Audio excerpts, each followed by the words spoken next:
그래서 그냥 고민도 안 하고 이거 버스 한 번에 가네? 이 학원. 저 문과잖아요. 생각해보니까 이제 더 이상 그 말을 하기가 조금 민망한 상황이 된. 이게 준비만 잘 되면은 비전공자도 충분히 개발자로 취직을 할 수가 있어.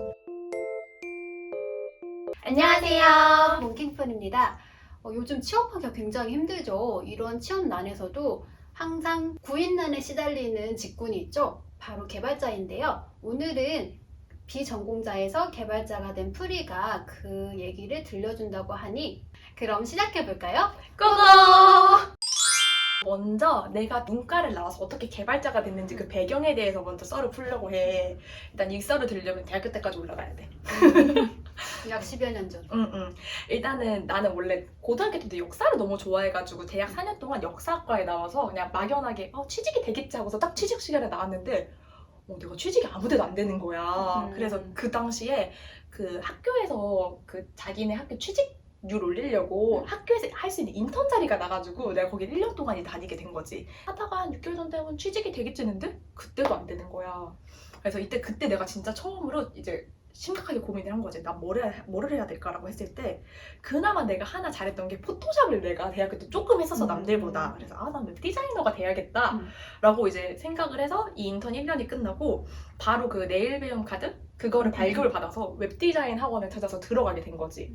그래서 그 웹 디자인 학원을 이제 보게 되면은 내가 다녔을 당시에는 포토샵을 배우고 일러스트레이터를 배운 다음에 그 마지막 과정 중에 잠깐 그 HTML이랑 CSS라는 그 개발자 코드를 배우는 강의가 같이 있었어. 근데 사실 나는 이제 웹 디자이너가 될 생각이니까 그 강의가 있는지도 모르고 이것도 같이 들어야 되네 하고서 이게 묶음이 상품이었거든. 그래서 그냥 그걸 결제를 하고서 그냥 포토샵이랑 일러스트까지만 열심히 들어야지 라고 생각을 했는데 마지막 그 3단계인 그 코딩이 너무 나랑 잘 맞았던 거야.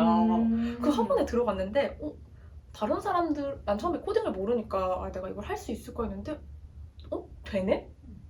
나 좀 하네? 이런 느낌이 들어서 칭찬을 받으면서 이제 내가 그 과정을 마치고 개발자로 그때 완전 취직을 돌려서 했던 거지.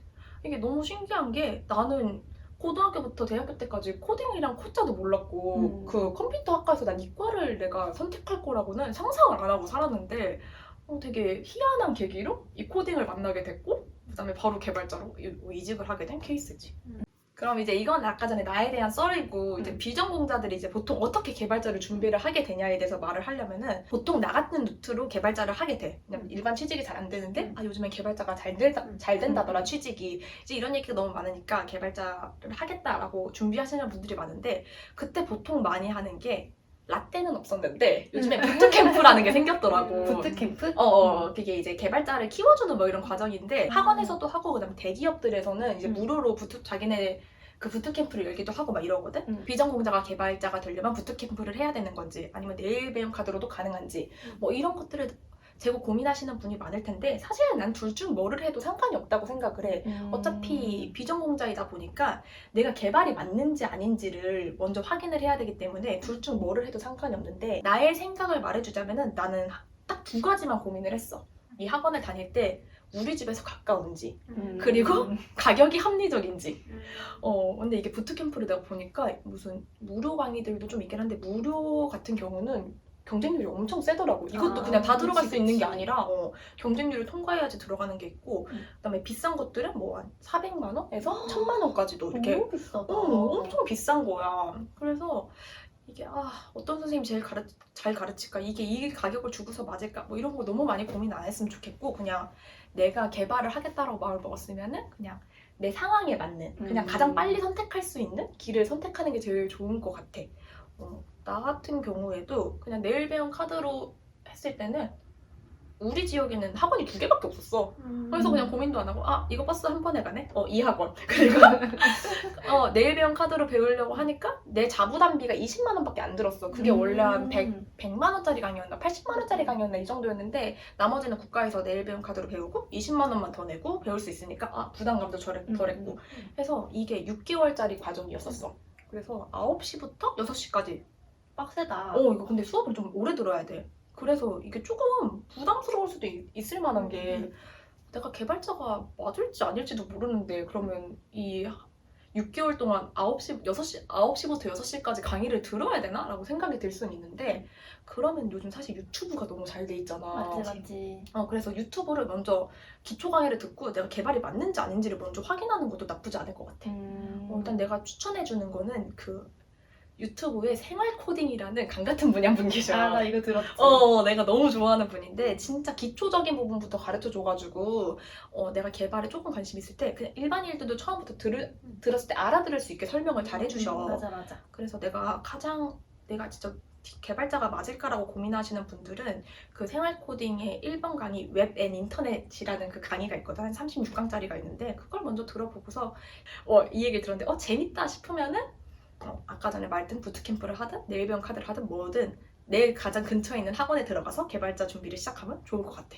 그 부트캠프가 내가 알기로는 그 취업 연계를 해주는 걸로 알고 있는데 맞아. 그 과제 같은 거 할 때도 실제 그 기업에서 하는 작업물을 그 선생님들이 가져와서 그거를 같이 하는 그런 걸로 알고 있단 말이야.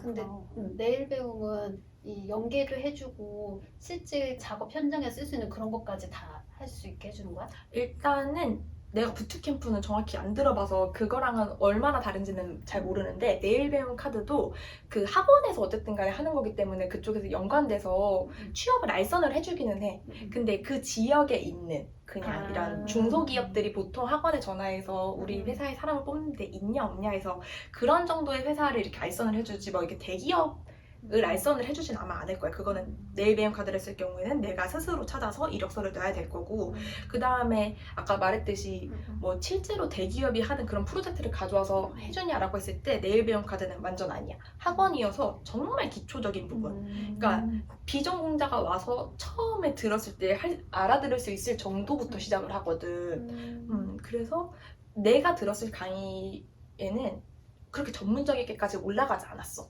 그 다음에 내가 가장 많이 듣는 질문이 어떻게 비전공자인데 이렇게 개발자가 되셨어요? 뭐 이런 거라든지 비전공자인데 이게 취직이 잘 되나요? 라고 이런 걸 많이 물어보는데 나는 지금 중소기업에 다니고 있어. 먼저 말을 하자면은. 그래서 내가 비전공자인데 난 대기업에 갈 거야 라고 하면은 보통인들보다 훨씬 더 열심히 해야지. 코딩 테스트 같은 것도 내가 당연히 준비를 해야 되고 나의 엄청난 포트폴리오를 만들어야 되고 이런데 사실 지방이나 아니면은 서울의 작은 회사들 같은 경우는 요즘 개발자가 구인이 아니거든. 그래서 내가 어느 정도만 잘을 하면은 취직은 무조건 할 수 있다라고 나는 봐. 근데 이게 비전공자여도 취직이 가능한 이유가 개발자는 면접이라든지 서류를 볼 때 가장 중요하게 보는 게 바로 포트폴리오거든. 이게 준비만 잘 되면은 비전공자도 충분히 개발자로 취직을 할 수가 있어. 오히려 컴공과를 나오셨던 분들은 이제 포트폴리오라고 같이 제출을 했을 때 자기가 대학교 때 했던 그런 과제 같은 거를 정리해서 올리는 분들이 대부분 많으셔. 근데 이제 나 같은 경우는 이제 비전공자 보니까 그 사람보다 더 잘 되려면 당연히 더 많이 준비를 해야 되니까 나만의 홈페이지를 이미 만들어서 그 면접장에서 실제로 그 URL을 치고 들어가서 내가 했었던 홈페이지가 어떻게 동작되는지를 보여드리고 그다음에 내 샘플 그 홈페이지에 들어가서 볼 수 있게 그렇게 만들어서 면접을 다녔었거든. 그러다 보니까 사실 한 200~300명 이렇게 좀 큰 회사도 내가 집어넣어 보긴 했는데 이런 데는 안 되긴 했어. 그렇게 만들었어도 안 됐는데 조금 작은 기업 뭐 20~30명이나 이런 중소기업들은 그 포트폴리오 내가 다 통과를 했거든. 그래서 어느 정도 내가 포트폴리오만 만들 수 있으면은 오히려 그러니까 비전공자여도 상관없이 취직을 할 수 있으니까 충분히 문과여도 취직이 가능하다라고 먼저 말을 해주고 싶어. 묻고 싶은 게 있는데 이런 게 네가 비전공자로서 개발자를 선택을 했잖아. 그거에 대한 장점과 단점이 있는데 지금까지 장점을 얘기했는데 혹시 단점이 있어? 단점 있지. 그러니까 처음에는 내가 이제 비전공자로 시작하다 보니까 나는 이제 아까 말했듯이 프론트엔드 개발자여서 저 HTML 잘하고요, CSS 잘하고요, 자바스크립트 잘해요 라고 말해서 이게 들어갔어. 근데 내가 프론트엔드로 이 기능을 가장 많이 쓰긴 하는데 이것만 또 쓰진 않아. 그래서 이거 말고도 이제 뭐 리눅스를 다뤄야 된다든지 아니면 FTP라든지 이런 조금 더 뭐 방화벽이라든지 뭐 IP라든지 이런 것까지도 이제 내가 알아야지 뭔가 홈페이지를 배포시켰을 때는 이럴 때 알아들을 수 있는 언어들이 어쨌든 있어. 근데 이거는 나 완전 지식이 0인 거야. 그래서 내가 초창기에 회의 때 들어갔을 때는 모르는 단어들이 너무 많았어. 그래서 이게 뭐지? 라고 말하니까 아예 그냥 그 단어를 모르니까 이해를 못해서 그런 거는 이제 내가 한 1, 2년 동안 공부를 엄청 많이 했었지. 그래서 어쨌든 단점은 조금 창피하지만 내가 그런 단어들을 들었을 때 모르는 거를 좀 이렇게 내비쳤을 때 생전 처음 듣는 단어들이니까 낯설 수 있다. 그치. 기초 지식이 부족할 때. 그럴 때 좋은 게 내가 정보 처리 기사를 땄는데 이게 좀 도움이 되더라고. 내가 회사 다니고서 한 1, 2년 뒤에 이제 정보 처리 기사를 땄는데 확실히 이것도 내가 비전공자라서 그런지 모르겠지만 많이 떨어지긴 했어. 근데 이걸 따고 나니까 그때 공부했던 것들이 큰 도움이 되더라고. 그 다음에 이제 내가 벌써 일한 지 8년 차인데 이제 개발자를 하면서 느꼈던 점을 먼저 말을 해주자면은 이제는 이제 이 정도까지 내가 일을 하고 보니까 문과 이과를 나누는 게 그렇게 이분법적으로 생각할 필요가 없는 것 같아. 그러니까 내가 개발자로 이제 회사에 들어갔으면 보통 생각하는 게 나는 맨날 개발만 할 거야 라고 생각을 하고 들어가는 경우가 많잖아. 근데 내가 겪은 개발자는 개발만 하진 않더라고. 오히려 문서 쓸 일도 엄청 많았고 기획을 하는 거라든지 사람들을 만나가지고 이제 컨택 미팅을 한다든지 이런 부분들이 있었는데 다른 데서 배워왔었던 업무들이 이때 도움이 되더라고. 평생 문과만 하고 문과적인 지식만 있는데 여기 가서 할 수가 있을까라고 생각했을 때 생각지도 못하게 내가 이제까지 배웠던 것들이 개발자로서 필요할 때가 있어서 또 활용하고 그 남은 시간에 개발을 하는데 공부를 하는데 쏟고 이렇게 돼가지고 문과, 이과를 딱 생각해서 나눠서 할 필요는 없다. 내가 오히려 재능이 있는지가 더 중요한 것 같아. 이 개발을 잘 할 수 있는 사람인지 아닌지. 두 번째는 근데 개발자를 하려면은 확실히 개발을 좋아하는 사람이 하는 게 맞을 것 같아. 내가 컴공과를 아무리 나왔어도 개발을 별로 좋아하지 않는다면은 개발자는 오래 하기 힘들어. 내가 본 주변의 개발자들은 대부분 개발을 사랑하시는 분들이 잘하고 오래 가시더라고. 이 개발자라는 직군 자체가 자기 코드가 비효율적이고 뭔가 중복이 많고 이걸 왜 이렇게 해야 되라고 생각하는 걸 못 참아하는 사람들이 많아서 계속 새로운 더 좋은 코드를 만들어내고 그게 새로운 기술로 이어져. 그래서 이거를 내가 꾸준히 배울 수 있는 힘이 있는 사람들이 개발자를 하는 게 맞겠구나 라고 느끼는 게 최근이야. 그래서 새로운 걸 계속 배울 수 있는지 없는지를 개발자를 선택할 때 오히려 더 신중하게 봤으면 좋겠고, 세 번째로 느낀 점은 문송하다고 생각하지 않았으면 좋겠어. 그러니까 꾸준히 일하면 나도 언젠가는 전문가가 된다. 이런 거가 세 번째 느낀 건데 내가 이제 8년 차잖아. 그래서 생각해보니까 내가 역사를 전문으로 공부를 했던 고등학교 때랑 대학교 때랑 이제 그 경력이 똑같아진 거야. 어느 순간 좀 감회가 새롭더라고. 그래서 더 이상 이제 나는 이제 저 문과예요라고 말하는 것보다는 이런 컴퓨터 관련 일을 해요라고 말하는 게 더 맞는 사람이 된 거야. 나 아직도 저 문과예요라는 말 많이 하거든. 사실 이거를 뭔가 방패처럼 이용하긴 해. 이거 왜 못했어? 맨날 저 문과잖아요! 막 이랬는데 어느 순간 생각해보니까 이제 더 이상 그 말을 하기가 조금 민망한 상황이 된 경력이 됐더라고. 그래서 고민을 하고 있다면은 어쨌든 간에 이것도 오래 하다 보면은 내 전문 그 분야가 되고 하니까 내가 이제까지 안 해봤고 모르는 거라고 망설이지 말고 지금부터 시작하면 언젠가는 많은 경력이 쌓여서 좋은 개발자가 될 수 있으니까 관심이 있고 해보고 싶다고 하면은 겁내지 말고 도전을 했으면 좋겠다고 생각을 했어. 오늘은 비전공자가 개발자가 된 프리의 이야기를 들려주었는데요.